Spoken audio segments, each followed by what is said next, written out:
Have you ever been the one everyone relies on? The one who always says yes when others hesitate? The one who quietly carries the weight so that everyone else can breathe a little easier?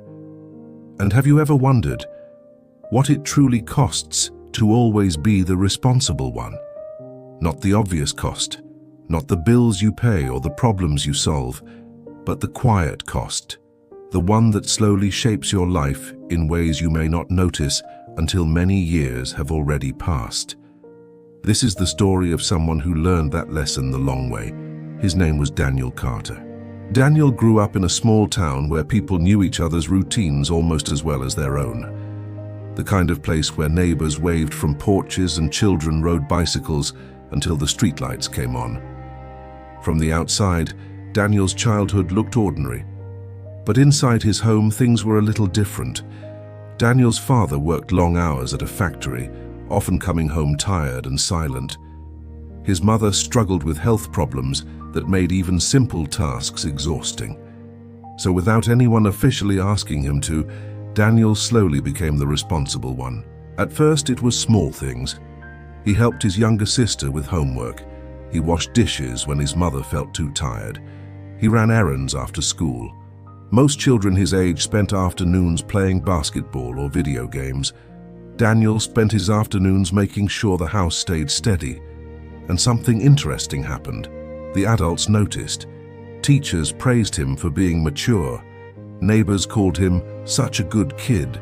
Family members smiled proudly and said he would go far in life. Responsibility became Daniel's identity.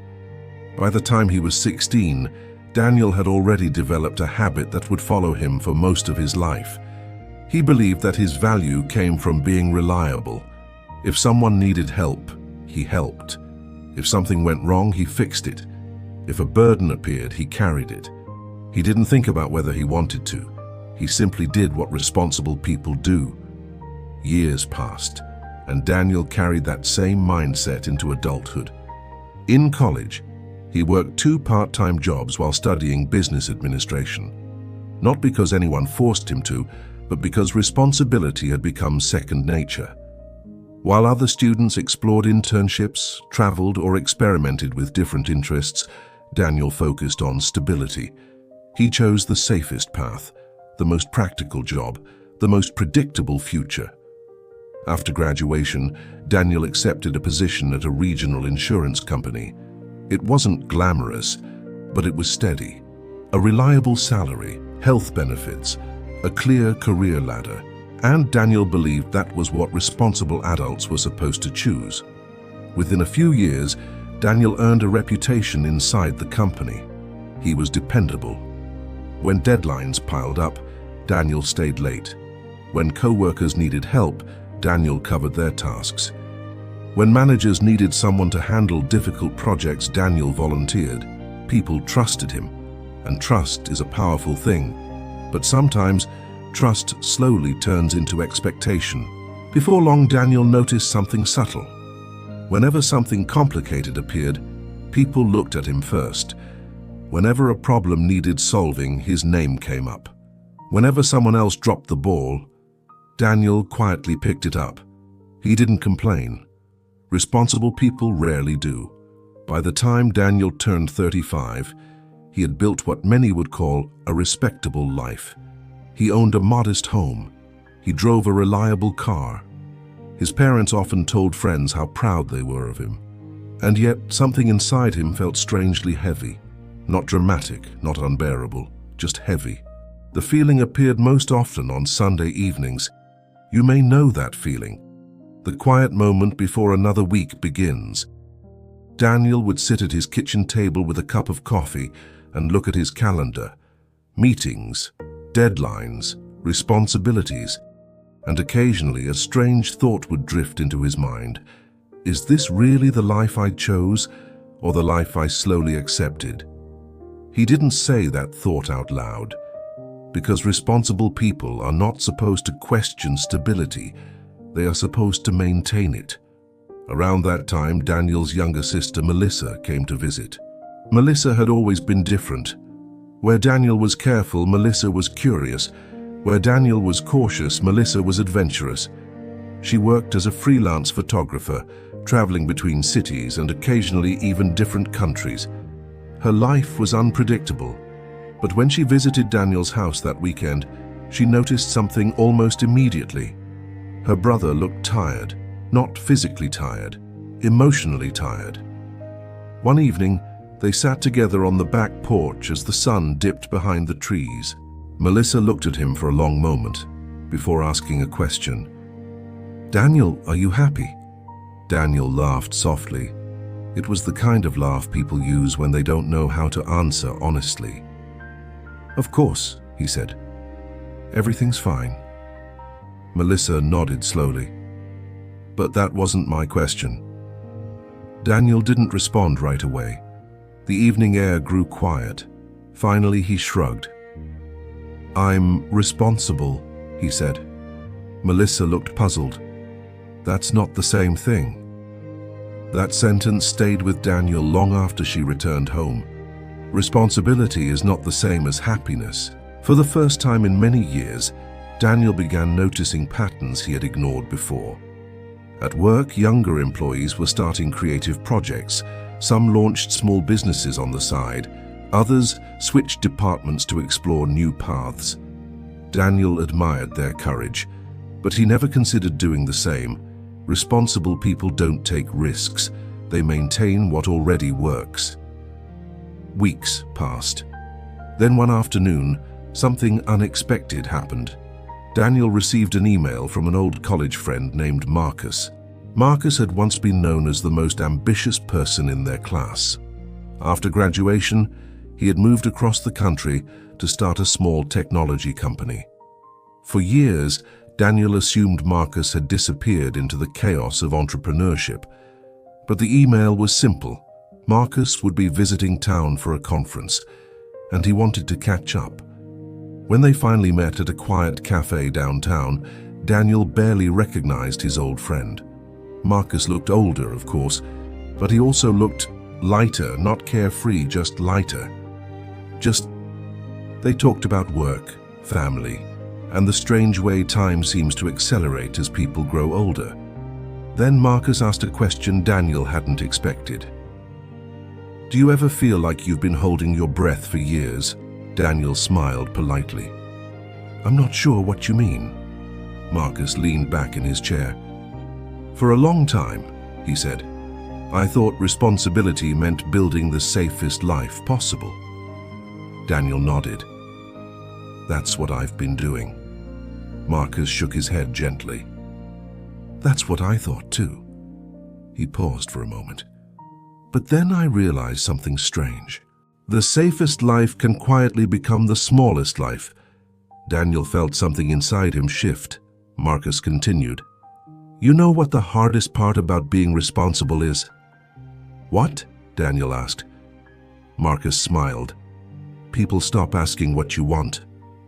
Daniel blinked. "They assume you'll always handle things. They assume you'll always say yes. They assume you'll always carry the weight." He took a sip of coffee.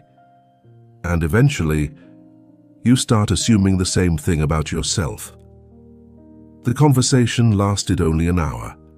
But when Daniel drove home that night, his thoughts felt unusually loud. He began replaying moments from his life. Times he said yes when he wanted to say no. Times he stayed in situations simply because leaving felt irresponsible. Times he postponed dreams because other people's needs seemed more urgent. None of those choices were wrong, but taken together, they had shaped his life in a very specific direction, a direction he had never consciously chosen. The quiet cost of always being responsible. It wasn't exhaustion, it wasn't stress, it was the slow disappearance of your own voice. Over the next few months, Daniel began making small changes. Not reckless changes, just honest ones. He stopped volunteering for every extra project at work. When colleagues asked for help, he still helped sometimes, but not automatically. He started leaving the office earlier. At first, that felt uncomfortable. Responsible people feel guilty when they create space for themselves, but slowly, Daniel began rediscovering something he had forgotten: curiosity. One evening, while walking through the town's small art district, he noticed a photography studio offering evening classes. He stood outside the window for a long time. Then he walked in and signed up. The first class felt awkward. Most of the students were younger, some were artists, others were hobbyists simply exploring something new. Daniel felt like an outsider, but as weeks passed, something surprising happened. He began looking forward to those classes more than anything else in his week. Photography forced him to slow down, to observe, to notice light, shadows, expressions. For the first time in years, Daniel was doing something that served no practical purpose. No paycheck, no obligation, just interest. Months later, one of his photographs was selected for a small local exhibition. It wasn't a major achievement, but when Daniel stood quietly in the gallery looking at his work on the wall, he felt something he hadn't felt in a very long time. Pride. Not the pride of responsibility, the pride of authenticity. And in that quiet moment, Daniel understood the real lesson. Responsibility is a powerful quality. It builds trust, it creates stability, it holds families and communities together.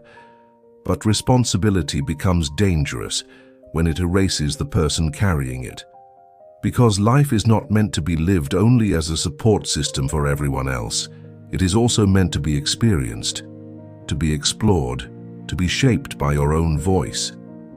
Daniel did not quit his job. He did not abandon his responsibilities, but he stopped believing that responsibility required self-neglect. He began designing a life that included both. Years later, when people described Daniel, they still used the word responsible. But those who knew him well noticed something else too. He looked lighter, more present, more alive.